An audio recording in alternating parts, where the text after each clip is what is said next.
So you should be opened up to the page that we did our color wheel on. I also took the vocabulary that we did and I put it right next to it because we're going to reference it as we're going through the color wheel. We're going to start referencing these color schemes and their definitions, and we're going to start using the color wheel as a tool to identify color harmonies. And we're specifically going to look at these 7 different color schemes: monochromatic, complementary, split complementary, warm and cool, triadic, and analogous. So we're going to look over those definitions, and we are going to try to find their placements on the color wheel, because that's really what it is also. You know, at first we used the color wheel as an exercise to learn about mixing and whatnot, but really what we want to do is we want to use the color wheel as a tool to identify color harmonies that we can use in our compositions.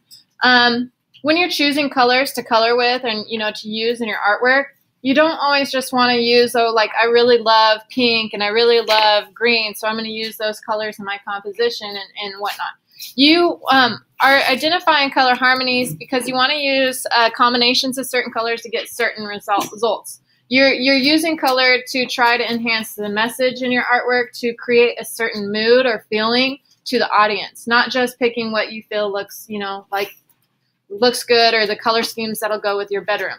You want to try to make it aesthetically pleasing, but also you're using color to enhance the message behind your artwork.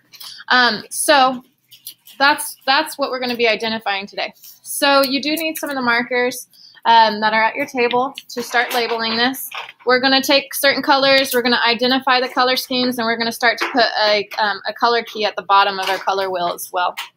So any questions? All right. So we're going to go ahead and start with monochromatic. What does monochromatic mean?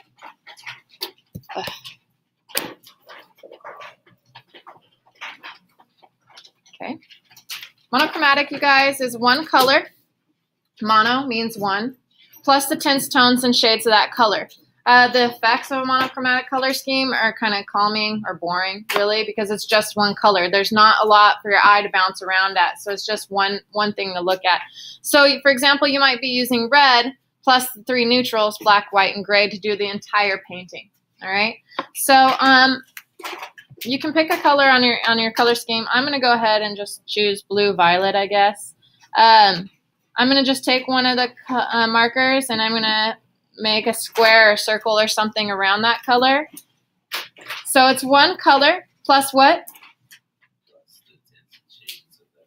Tints, tones, and shades of that color. So that means all the neutrals, right? So I'm going to go through here and kind of highlight that. Okay, does that make sense a little bit? Then I'm going to go ahead and start to color code my color wheel. So I used the blue marker for that one. And that is what color scheme? What color scheme did we just label in our color wheel? Monochromatic.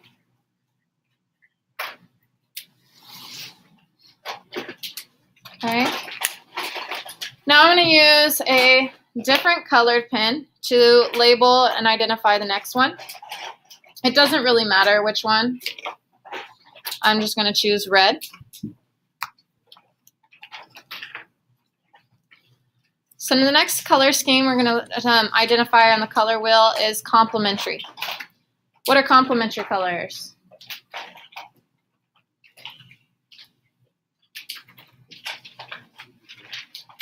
Complementary colors are colors that are directly across each other on the color wheel. Okay, so name a color. All right, blue. The color directly across from it on the color wheel is orange. So blue and orange are are complementary colors. They're high contrast because they have nothing in common. Orange doesn't have any blue in it. Blue is a primary. It's purely mixed. Orange requires you to mix red and yellow together, so there's no blue that's involved in getting orange. So they have nothing in common. It's like comparing black and white. So they're really, really high contrast, and it's also really, really high tension. When you put complementary colors next to each other, it's going to make that area stand out. So you're trying to use complementary colors to bring attention to that area. It also has high tension. When you put those two colors together, sometimes it makes the colors vibrate. Have you ever looked at something that's hard to look at and the colors, like, they kind of have blurred lines? It's just difficult to look at. So they kind of have this vibration and a sense of movement. So what we're going to do is you're going to take, it doesn't matter what color it is on there. I'm going to go ahead and, since you guys said blue, I'll go ahead and circle the color blue. And I'm going to go directly across and identify its complement, which is orange. Okay, and I'm going to put that in my color key down below.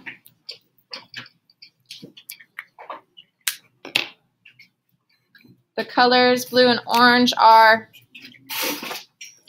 complementary.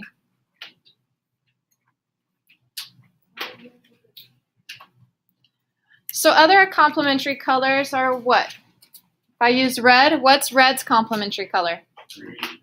Green. If I use yellow, its complementary color is violet. Okay, if I'm using red violet, its complementary is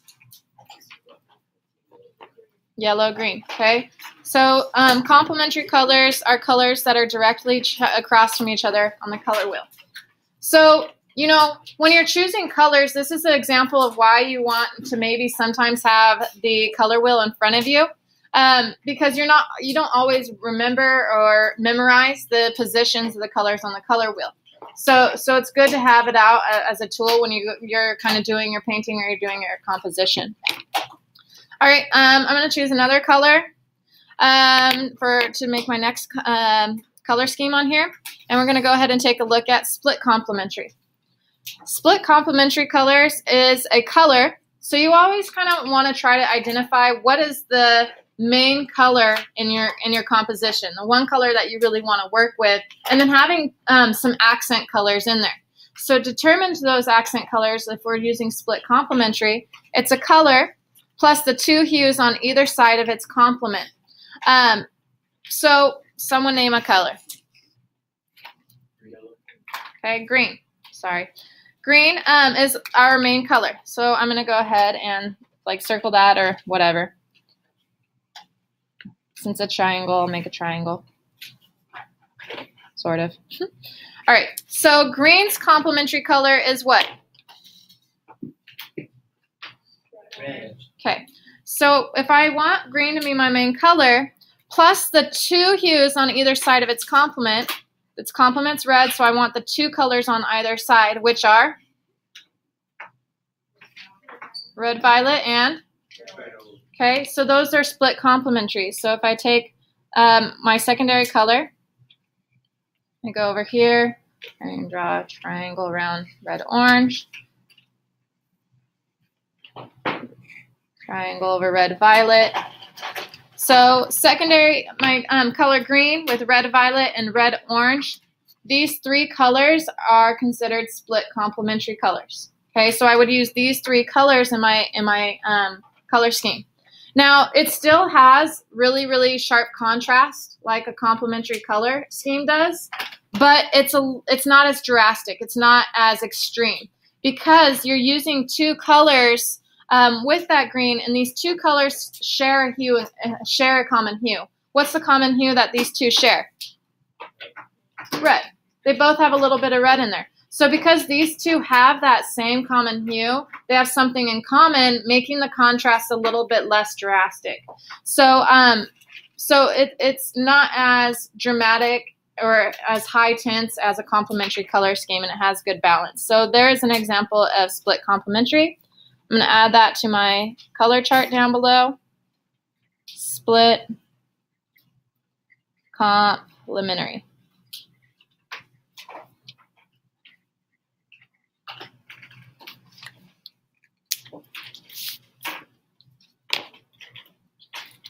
All right.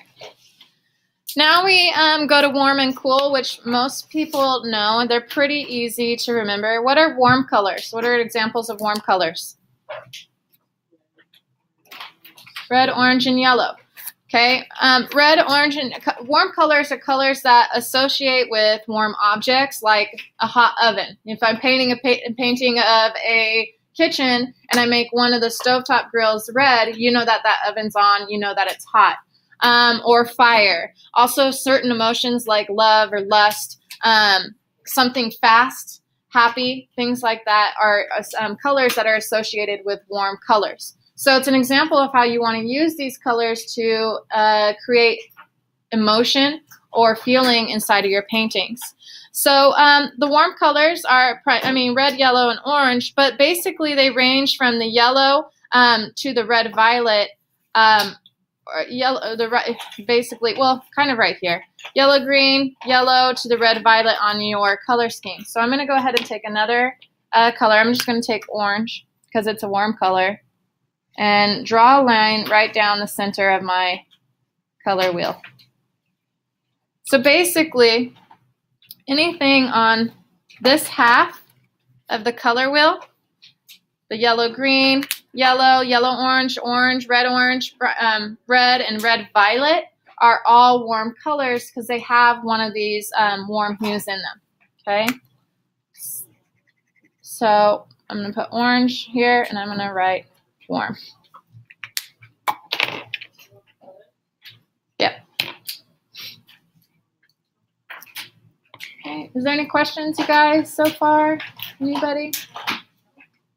Okay. Now, cool colors are what? They're cool. What are cool colors? What's an example of some? If red, orange, and yellow are warm colors, blue, green, and violet are examples of cool colors.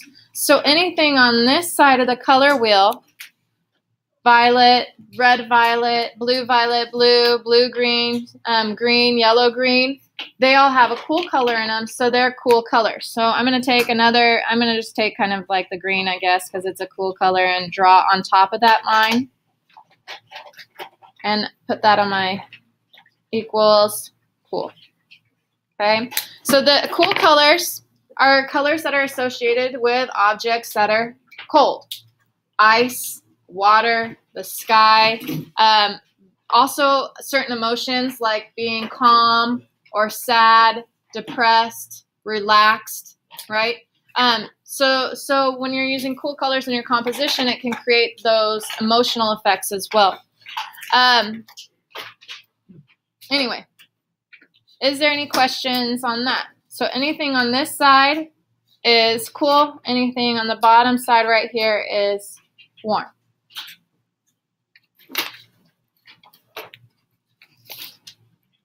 Okay, any questions?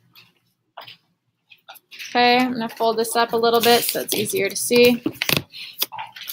All right, the last two, we have triadic and analogous. So let's go ahead and start with triadic. Triadic color schemes. How many colors does a triadic color scheme have? 3 colors. Okay, try 3. So I open up my definition for you. Triadic colors are 3 equally spaced hues that are on the color wheel. So let's start with our primaries. Blue. If I take blue, I want to use blue in my composition. I would go 1, 2, 3. That takes me to red. 1, 2, 3. That takes me to yellow. 1, 2, 3. That takes me back to blue again. Okay, so I would use blue, red, and yellow in my composition, and that's a triadic color scheme. So I'm going to take another colored marker and kind of draw that in.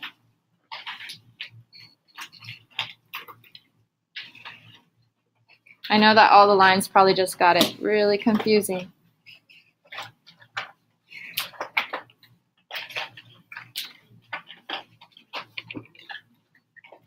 Not going to be able to read that, so triadic. Okay, also, so if primary colors are a triadic color scheme, what else is a triadic color scheme?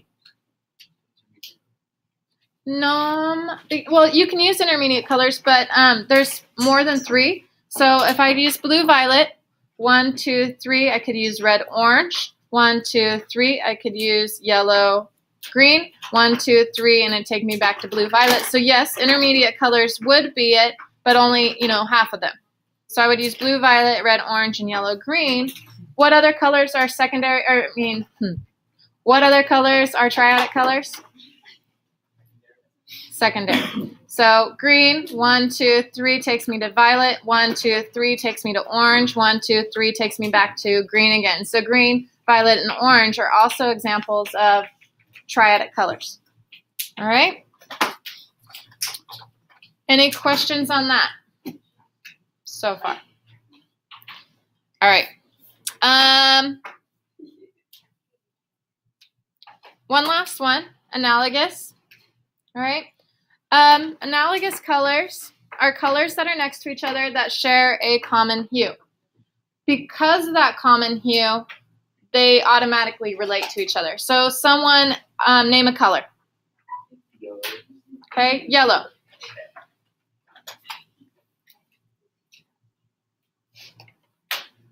Yellow. So colors that are next to each other, they have to be all right next to each other. I can't be using something on the other side of the color wheel. So colors that are next to each other that share a common hue, they need to share yellow in common. So what colors can I use if it's analogous? I can use yellow plus what? Yellow orange, yellow green. What else? Orange. Okay. Okay, I could use green. What else? Could I use red? Huh? Why? Does red have any yellow in it? No, so I can't use red. They're colors that are next. So orange has yellow in it. You need yellow and red to mix it. Yellow orange has yellow in it. Yellow has yellow in it. Yellow green has yellow in it. Green has yellow in it. To get blue and yellow make green. So I can use all of these and they are analogous colors. Okay? But I can't come over here and put red in it because red doesn't have yellow in it. I can't put any blue in it because blue doesn't have any yellow in it. Okay? Does that make sense? So analogous colors are colors on the color wheel. Colors next to each other in the color wheel that share a common hue.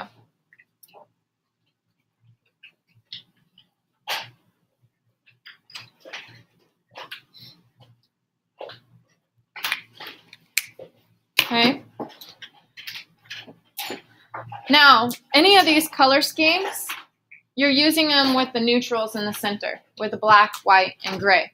Okay, so it's not just you have to use this, this pure color. You're using them with the neutrals to enhance or to expand the amount of color that's available. So that mess now is the way you guys are going to identify, or you want to use your color wheel to identify specific color harmonies to use in your compositions. All right, this is kind of important when we're doing our project, when we're doing the mono printing. You want to be utilizing, putting specific colors together to get certain effects, or to have certain feelings, but you want it to go, you want the colors to go together. You don't just want to use a smorgasbord of color. You're going to try to be making your prints and using your the colors on it that are color harmonies that are aesthetically pleasing. Is there any questions?